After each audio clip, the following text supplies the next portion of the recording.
And this is not going to affect it as much, but I just like to keep them in flexion just because it's good practice. So I'm going to start here. And where is my hand positioned at the start? And as he comes, he's going to go all the way out to here. Okay? All right. Now, if you're on one of those mats, what do you got to make sure of?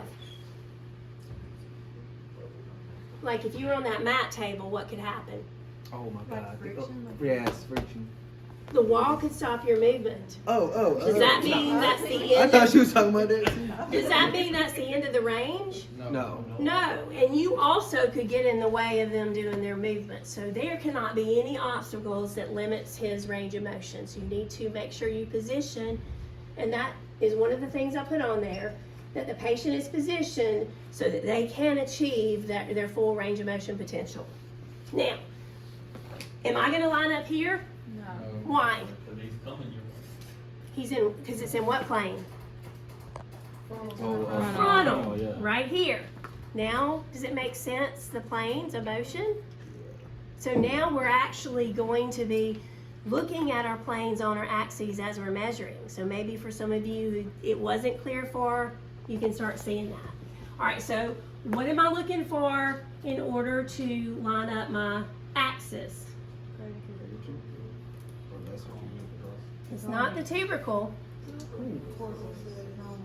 It's a chromium because that is an. Did Boone say that? Yes. Oh yeah, Boone. Okay, because that is an anterior landmark. Yes, sir. Okay, so that would go here.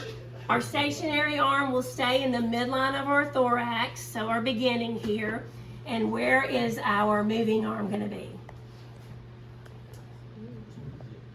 So we're looking at the midline of the humerus, usually around that medial epicondyle. Now, this is very interesting because he is not going to have a zero start. Why? He is swole. So we are looking at, so we actually are starting from here. So our start is 10. Now, would that be a negative 10? No, it would not be. Okay. All right, so we know that our start is 10, and we got to get out of his way, and we'll realign it. Okay, I'm going to stabilize, and you're going to come all the way around into abduction. Okay. And you want your hand out. There you go. Tried to cheat there. Well, I was trying to do this. I didn't know him. Yeah. So I'm coming back here, and I'm going back here into the midline. And I have 175. So 10 to 175, active range of motion, right shoulder abduction. So am I going to do passive? Yes. Okay, so what I'm going to do with my passive, since he's swole, I'm going to line up again, and I'm going to try to bring him in. And I can bring him into zero passively and get a zero start. Okay? Now I want you to let me do it, and I'm going to have her come and stabilize. So come around here, and he really tries to cheat, so you're going to have to hold him pretty good. Right there. Okay? And I'm going to do it. Okay? So I'm going to bring you all the way, and then push a little bit. Let me see if I can get it. So you just read the numbers in the little I circle? feel like I'm getting operated on. Okay. So not those sticks. Okay, so I'm using my epicondyle as my reference, and I am at 178. So I got 0 to 178 degrees of passive right shoulder abduction with a very firm infill. He was a good example because he's definitely different in active and passive range of motion. Okay, so adduction I already did, right? It's a return to 0. So actively, he's a return to 10, okay? So a return to 10 degrees. So passively, he was a return to 0, and that was with a firm infill because of the muscle mass and all of the ligaments and tendons. So adduction, abduction, flexion, internal external rotation. Now this one is really important because this is the one where you can cheat the most using rotation components. tilting that scapula, using the trunk, all of those things, okay? All right, so we want to bring you back over to the edge again. Okay, and what I'm looking for, scoot over just a little bit more that way, that way, that way, that way. Okay, I want here on the edge. Okay, so I want to make sure that I have a nice, he may not need the towel. See how he's lined up? He's swole. So his swole is his towel. Okay, so I want to make sure that I am here with elbow at 90, shoulder at 90 of abduction, palm facing the mat here. And what are my landmarks? Olecranon. Process. Owner's style. What am I doing first? ER or Oh, IR? wow.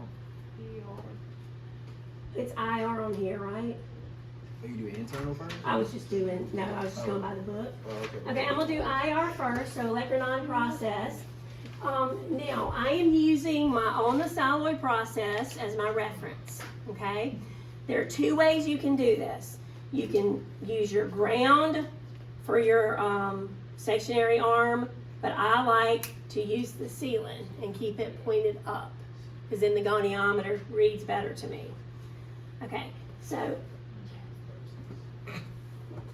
and you can hold from here. Okay, all right. So, Josh, I want you to take and rotate your hand down as far as you can, okay? Go ahead. All right, is that it? Yeah, buddy. So 0 to 50 degrees of right internal rotation, active range of motion. He's getting tight with me. Okay, so hold him again. I'm going to do the same thing, except I'm going to do it. Okay, so I'm going to take you down. Right there. Does that hurt? A little Or is bit, it just yeah, tight? It hurts a little bit. It's hurt a little bit. So, Huh? a little bit more. Okay, 0 to 60 degrees, right shoulder internal rotation, passive range of motion with a super firm infill. Like, it like, huh? Infill is passive, because I feel it.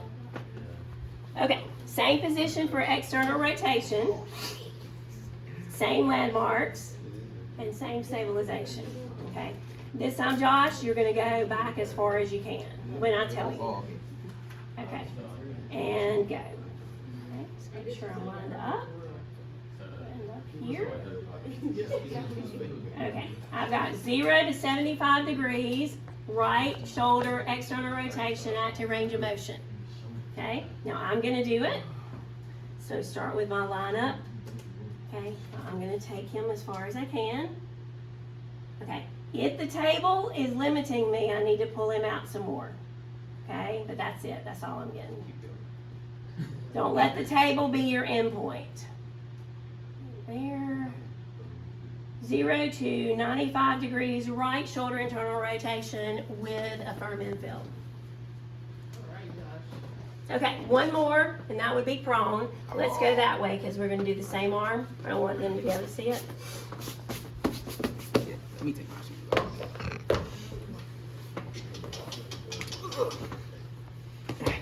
Okay, can you come on down and... Oh, you mean the other way? No. Head down, but like flat. You can just, This way. like, you can just turn it this way. Oh, There okay. you go. I like this. It's all right, cool, whatever. So on extension, well, it's over here because I did it second. Girl. Who you tell me to be off? So, all right, so we're going to be in prone, and we're going to be back over what landmarks? Greater tubercle. Oh, So greater tubercle, and what okay, else? that's true. Midline of the thorax. Midline of the thorax, and what else? Lateral. No, lateral. presses, huh? I mean, you talking about, I can't really see it, though. It's lateral. Lateral epicondyle. Yeah, Who it's said that? lateral. Okay. What? Okay. Can you help me? So come around here, and then you're going to stabilize right here. Yes. Okay. So Josh, Mm-hmm. so as you extend, I want you to let your elbow flex. Why do I want him to let his elbow flex? So he won't have what? Passive insufficiency or active insufficiency. Okay? Here we go with this again. So if I were to have it extended, then he's going to have active insufficiency of the triceps. Okay? All right, so Josh, let's line you up. Greater tubercle. Okay, I'm just going to have to find it and then make my line to it. Thorax, lateral epicondyle. Okay, all right. So I want you to extend your shoulder while you let your elbow flex. Okay, like that. Okay. Okay, wow. All right, make sure I'm down here. Okay, so I've got 0 to 50 degrees of right shoulder extension, active range of motion. So am I going to do passive? Yes, I am. Okay. What's the normal for that?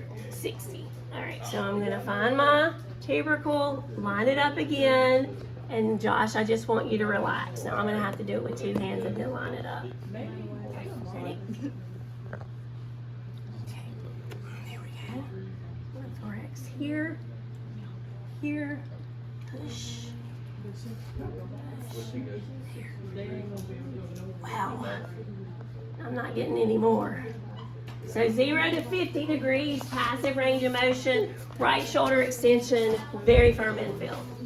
So that was really the only one I didn't get extra range of motion. It's super tight. Why is it tight? My abdomen? No, you just have a lot of muscle.